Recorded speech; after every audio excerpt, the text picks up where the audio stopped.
Definitely no time to mess around today. It's the weekend and we've all got fun things to do, so roll the clip.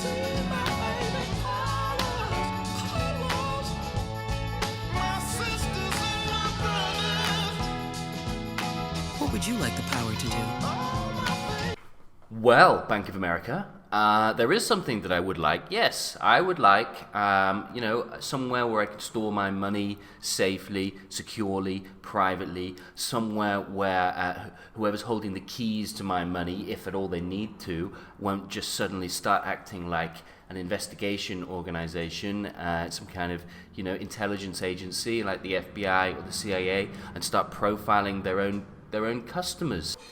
Which, of course, is the first story of the day. Bank of America has been giving its customer information to American law enforcement officers after the Capitol riots.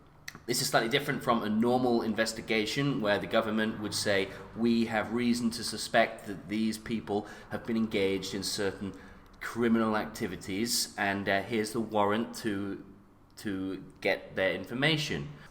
Now, what we can't forgive the Bank of America for is volunteering to hand over customer information based on some arbitrary and obscenely wide net, such as this. The Bank of America will be handing over customer data to anybody that has made a transaction in the DC area between the 5th and the 6th of January, made a hotel reservation in the 3-state area, or purchase from any weapon-related gun merchant. So presumably that means if you were to be buying a hat from a hunting store or a new pair of boots or a tent, perhaps, you would also be added to this list. Now, 211 people have been caught in this net. They are unlucky enough to have been in the capital of the United States where they needed to reserve, a hotel room or an Airbnb, and may or may not have bought some hunting or any outdoor equipment from an outdoor supply shop that also maybe sells guns too. Now, there's been surprisingly little coverage of this story on the internet. In the UK, we had the right of centre, slightly dubious Daily Mail that is reporting on it, and then we have probably what would be the American TV equivalent of the Daily Mail, Tucker Carlson in the United States, talking about it. But that's it. I can't really see much coverage. There's the New York Post and some other smaller media outlets, but really, not many people covering this story because it's, I guess it doesn't really fit the narrative, does it? A day or two ago, we covered the story about the Bank of England announcing in the next 6 months the possibility of negative interest rates would become a possibility, presumably before that possibility becomes an inevitability. Now, of course, this would make retail banking pretty pointless. Who is going to want to put their money in the bank and then have to pay the bank to look after it? And it's obviously just making a better case for Bitcoin. And then we have this today. More reasons why you should just walk away from the bank and start buying Bitcoin. Not only are you not getting any interest anymore, but pretty soon we're going to have to start paying the bank interest to look after it. But also, every single thing that you do, you start walking around. You just are unlucky enough to have been in a city and to have gone to this shop while some terrorist incident or something like that, some crime has gone on. And you were in the proximity of that, of no fault of your own, just pure bad luck. And before you know it, your bank has told the feds or the police that you might be involved in all of this stuff, and then you start having people come in to talk to you. It must be terrifying. So it's bad enough that the macroeconomics are just making retail banking completely redundant. But then you have this, protecting your money. Really, they're another form of surveillance, no different from social media. You open an account, you think that you're the customer, but you're not, you're just the product. And on the lightest bit of evidence, or not even any evidence at all, on just a situation that occurs in a city that you happen to be in, straight away your details, your identity, your past actions, your affiliations, what you like to buy, everything. These people know everything about you. Everything just suddenly gets handed over to the authorities, not because they've requested it, and it's not. We want to investigate this person because we have good reason to believe that he did something or other, and then here is the warrant and all the legal paperwork. No, it's, do you have any of your customers that were in Washington and also bought maybe stuff from a hunting shop or a gun shop and bought an Airbnb or a plane somewhere? You know, it's totally ridiculous. It's unacceptable. All right, play Tucker Carlson. Last night, we reported exclusively that Bank of America secretly went through its customers' private financial data after the Capitol Hill riot and sent a list of names to the feds. Bank of America is, without the knowledge or the consent of its customers, sharing private information with federal law enforcement agencies. Bank of America effectively is acting as an intelligence agency, but they're not telling you about it. In the days after the January 6th riot at the Capitol, Bank of America went through its own customers' financial and transaction records, a lot of them. Now, these were the private records of Americans who had committed no crime. People who, as far as we know, had absolutely nothing to do with what happened at the Capitol on January 6th. We know that Bank of America scanned through its customers' financial records. Specifically, Bank of America squealed to the feds on customers who met at least the following 4 criteria. Number 1, customers confirmed as transacting either through bank account, debit card, or credit card purchases in Washington, D.C. between January 5th and January 6th. Number 2, customers making purchases for hotels or Airbnbs in D.C., Virginia, and Maryland after January 6th. Number 3, customers shopping at a weapons-related merchant between January 7th and their upcoming suspected stay in the D.C. area around Inauguration Day. And number 4, customers making any airline-related purchases from January the 6th. You know, I would have preferred to have found a clip of a more neutral news anchor, somebody that you know doesn't quite raise the hackles of half the country like Mr. Carlson. But you know, I'm working from a very small sample size here. There's nobody covering it. You know, if the New York Times or CNBC or CNN had a similar thing, I would have happily played that more than Carlson, because you know I know that it just, for some people, it just means I'm not going to listen to this anymore. You know, it just takes away the credibility, which is dumb, which is really dumb. Okay, so let's move on to the next story of the day. You will remember that a couple of days ago we talked about the SEC, who were trying to investigate and look to see whether or not there's any fraud or any dodgy business going on in the Wall Street Bets forum. And I had made the comparison that if they're going to do that, are they going to investigate Jim Cramer, Fox Business, MSNBC, CNBC, all of these business and stock market and trading and investment shows where they're quite obviously trying to influence people to buy or to sell. This was the clip. Which is why I feel bold enough to recommend, oh boy, here we go. Frank Slootman's, baby. Yeah, I am pushing the buy button. Buy. Snowflake. Along with a couple. Now, when I made the comparison between Jim Cramer and the Wall Street Bet, I wasn't disparaging Jim Cramer at all, just highlighting that basically what they are doing is the same. One person is sitting in a centralized way, in the studio, giving his opinion, whether it's his opinions or not, to a large audience, compared to a 2.0 version of that, where you have a large number of people just discussing in a large number of conversations. And as it happens, Jim Cramer also agrees. This clip is hilarious.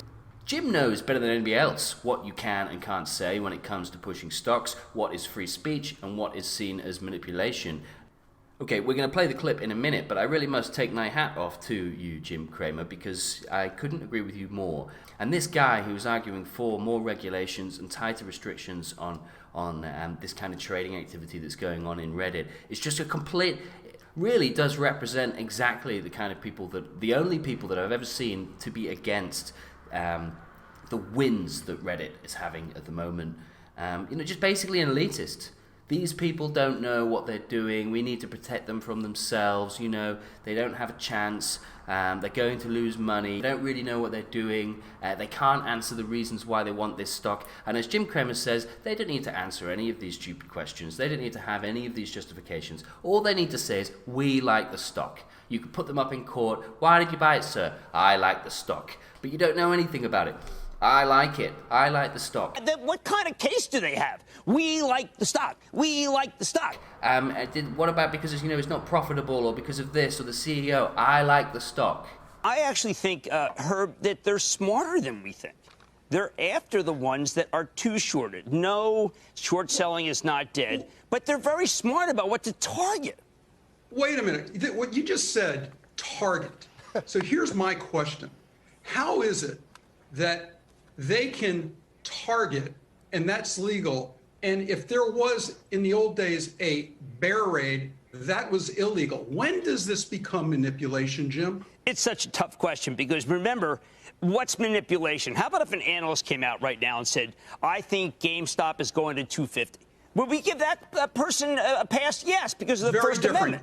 No, listen to me. Different. It's First Amendment protection versus the idea of a group getting together to bust the shorts. But if the group is not a real group, it's just a lot of people who love it, it's going to be very hard for the U.S. Attorney to do anything, Herb. What is it, the SEC? They're not. What kind of case do they have? We like the stock. We like the stock. I mean, that's the kid where Ryan Cohen got in. He bought 15% at $8. He's on the board. We like the stock. How is that bad? Or do you think that they're concentrated and doing some sort of manipulation if they say they like the stock?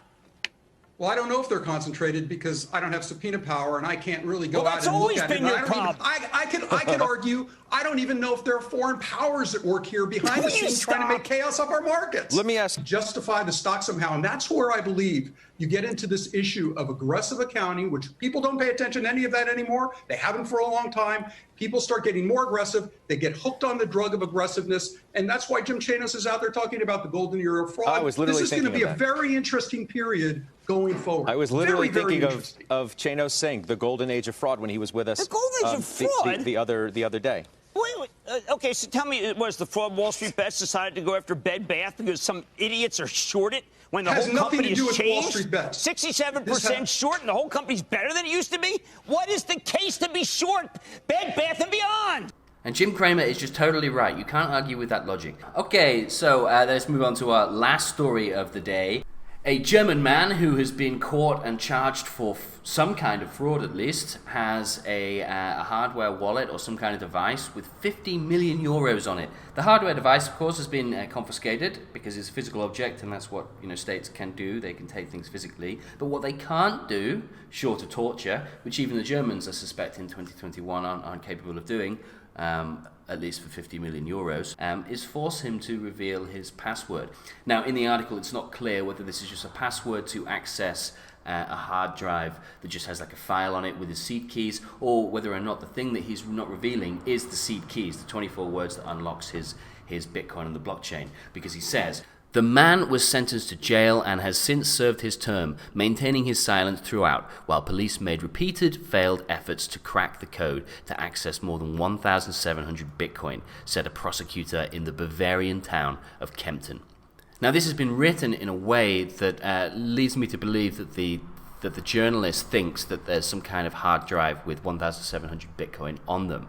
Now, of course, Bitcoin never leave the blockchain, so it could be one of two things, really. There could be a text file on a hard drive, an encrypted hard drive, and the police can't access that hard drive, or we could just be talking about the 24-word seed keys that unlocks the private key that unlocks the access to these 1,700 Bitcoin. This really emphasizes the true power that Bitcoin gives you against the state. Now, I don't know anything about this man. I don't know what his crimes were. It looks like he was caught installing software on computers, making them mine cryptocurrencies for him. Whether or not he was, and again, it's very vague. Was he just going onto computers at his work and installing mining software? I think everybody would see that as an extremely light crime, at most a misdemeanor. Or was he some kind of, hacking computers and making a botnet, or, sending out viruses to people in emails that take over their computers? There are very few details in this article, which is disappointing. But this just shows you exactly how powerful people can be when they have Bitcoin. They don't need to reveal it except through extreme coercion, which most modern states aren't prepared to do. The prosecutor in this story, we asked him, but he didn't say. Perhaps he doesn't know. Perhaps he doesn't know. It's very similar to our previous story. We like the stock. We like the stock. Because when it really comes down to it, and I'm not saying it will, and I hope it doesn't, but if there ever is a time, or a time in our future where we are dealing with a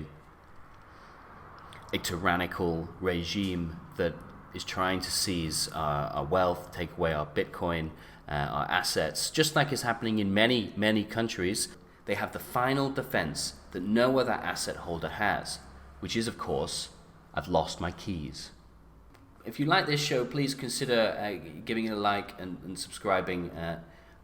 I hear it helps. So, yeah, anyway, see you tomorrow.